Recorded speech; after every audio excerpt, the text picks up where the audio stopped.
નમસ્કાર, હું છું અલ્પાને આપ જોઈ રહ્યા છો CB24। આજે રામનવમીનો તહેવાર દેશભરમાં ધામધૂમથી ઉજવવામાં આવી રહ્યો છે।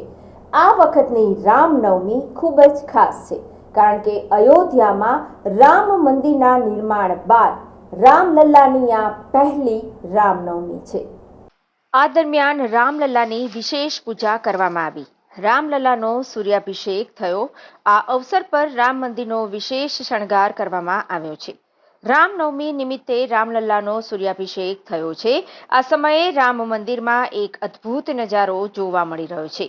આસ્થા અને વિજ્ઞાનના સંગમ સાથે રામલલ્લાનો સૂર્યાભિષેક કરવામાં આવ્યો હતો। રામલલ્લાનું કપાળ સૂર્યના કિરણોથી ચમકી ઉઠ્યું। 500 વર્ષના ઇતિહાસમાં પ્રથમ વખત શ્રી રામનો સૂર્યાભિષેક થયો છે।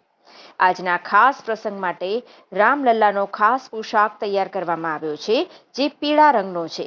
આમાં ખાદી અને હેન્ડલૂમનો ઉપયોગ કરવામાં આવ્યો છે। આ વસ્ત્રો તૈયાર કરવામાં વૈષ્ણવ સંપ્રદાયના પ્રતીકોનો ઉપયોગ કરવામાં આવ્યો છે, તેમજ સોના અને ચાંદીના તારનો ઉપયોગ કરવામાં આવ્યો છે। રામલલ્લાના કપડાં બનાવનાર મનીષ ત્રિપાઠીનું કહેવું છે કે રામલલ્લાના વસ્ત્રો તૈયાર કરવામાં 20 થી 22 દિવસનો સમય લાગે છે। રામલલ્લાના વસ્ત્રોમાં વેલ્વેટ કોટનનો ઉપયોગ કરવામાં આવે છે, જેથી તે અંદરથી નરમ રહે। અયોધ્યામાં રામ મંદિરના અવસર પર VIP દર્શન કરવા પર પ્રતિબંધ લગાવાયો છે। ટ્રસ્ટ તરફથી જાહેર કરાયેલી ગાઈડલાઈન અનુસાર શ્રદ્ધાળુ 15 એપ્રિલથી 18 એપ્રિલ સુધી ન તો સરળ દર્શન કરશે અને ન તો આરતી માટે VIP પાસની સુવિધા રહેશે।